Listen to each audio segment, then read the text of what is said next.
Madame, Monsieur, bonsoir. Il est 21 heures. Tout de suite, le dossier de soir.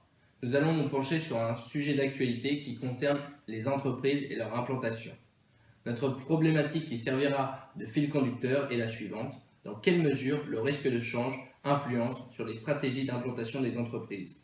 Pour répondre à cette question, nous avons fait appel à notre économiste, j'ai nommé Nicolas D'Alberti, et un invité de marque, à savoir Aurélien Lecomte, un PDG d'une entreprise de textile.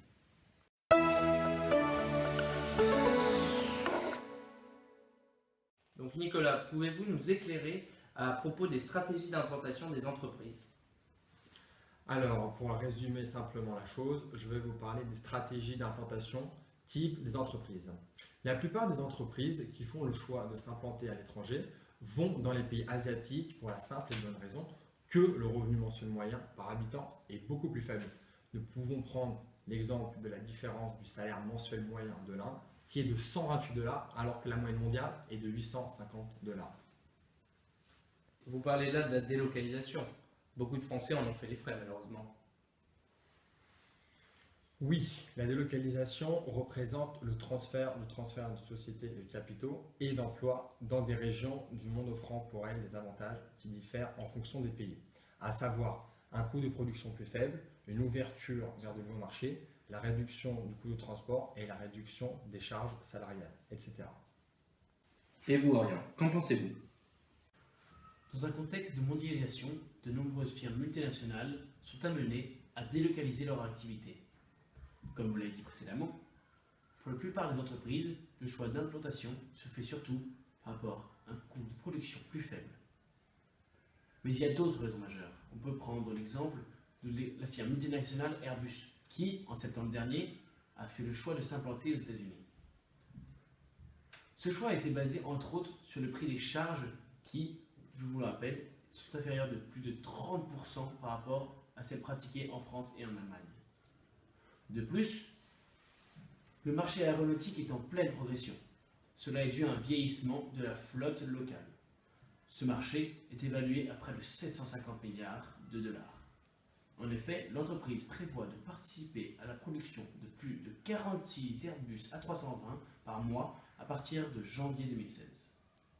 Pour finir, le groupe européen a déjà comme client une quinzaine de compagnies aériennes américaines comme Delta Airlines et American Airlines. L'avantage de s'implanter aux États-Unis, c'est d'être payé en dollars. Je m'explique. Le dollar est une monnaie forte et stable qui s'apprécie. Cela permet donc d'avoir une stabilité en ce qui concerne le taux de change pour les entreprises qui sont implantées là-bas. C'est ce qu'on appelle l'effet dollar. Alors que les autres entreprises, celles qui sont dans les pays étrangers, subiront un coût de conversion très fort. D'autant plus que l'implantation peut se faire de manière progressive. Avant qu'une entreprise s'implante à l'étranger, cette dernière peut tester son offre en travaillant avec des distributeurs locaux qui verront si en fait, leur produit correspond aux attentes et besoins du marché local. Mais Nicolas, pensez-vous que l'élément majeur pris en compte par les entreprises est l'évolution du taux de change? Tout d'abord, permettez-moi de rappeler aux téléspectateurs ce qu'est un taux de change. Donc, le taux de change désigne la valeur d'une monnaie nationale ou devise par rapport à celle d'un autre pays.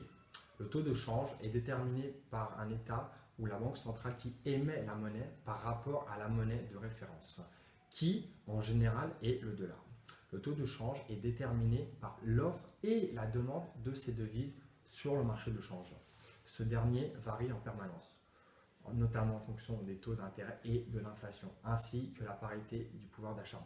La difficulté pour les entreprises est donc de savoir et d'anticiper l'évolution du taux de change dans les futures années afin d'engager une implantation à l'étranger ou non.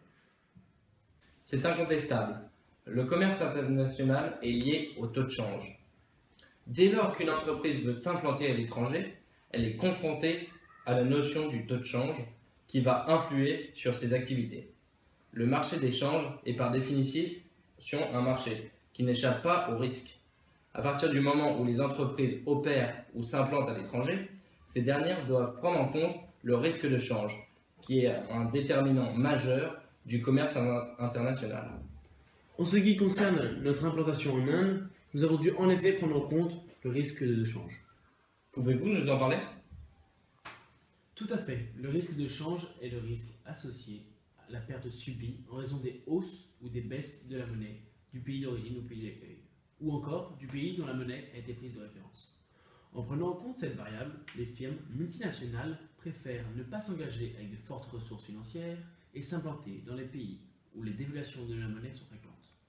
En ce qui concerne mon entreprise, nous sommes implantés en Inde en 2007.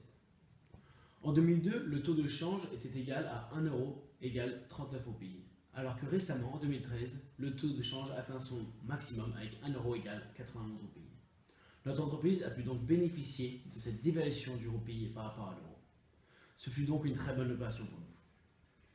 Par contre, certains de mes amis ont fait le pari de s'implanter aux États-Unis, mais ce ne fut pas la meilleure opération possible. Premièrement, car le marché s'est assuré, mais surtout par rapport à l'évaluation du taux de change. Le taux de change en 2008 était de 1 euro égale 1,57 $, alors qu'aujourd'hui, ils sont presque égaux, 1 euro est égal à 1,06 $. Vous avez tout à fait raison de mettre l'accent sur le risque de change.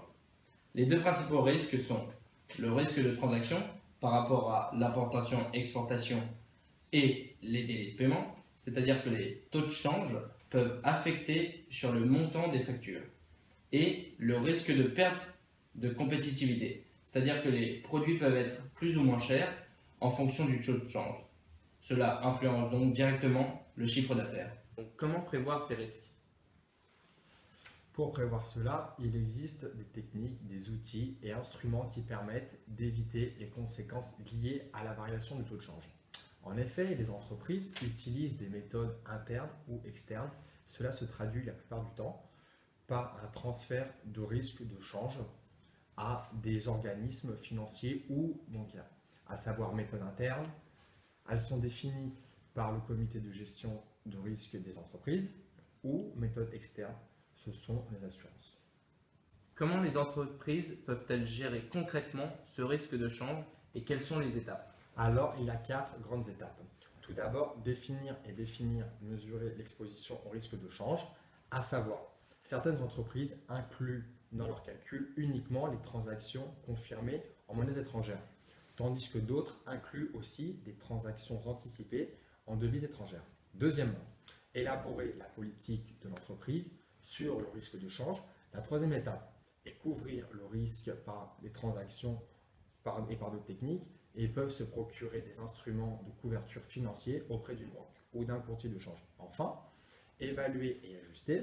Ceci permet aux entreprises de se couvrir dans le cas où le taux de change viendrait à varier. Très bien messieurs, merci de nous avoir éclairés à ce sujet. À bientôt. Merci, je vous en prie, au revoir. Merci, au revoir. Voilà, donc cette émission a été enregistrée hier soir. Entre-temps, nous vous avons préparé un petit résumé concernant ce sujet.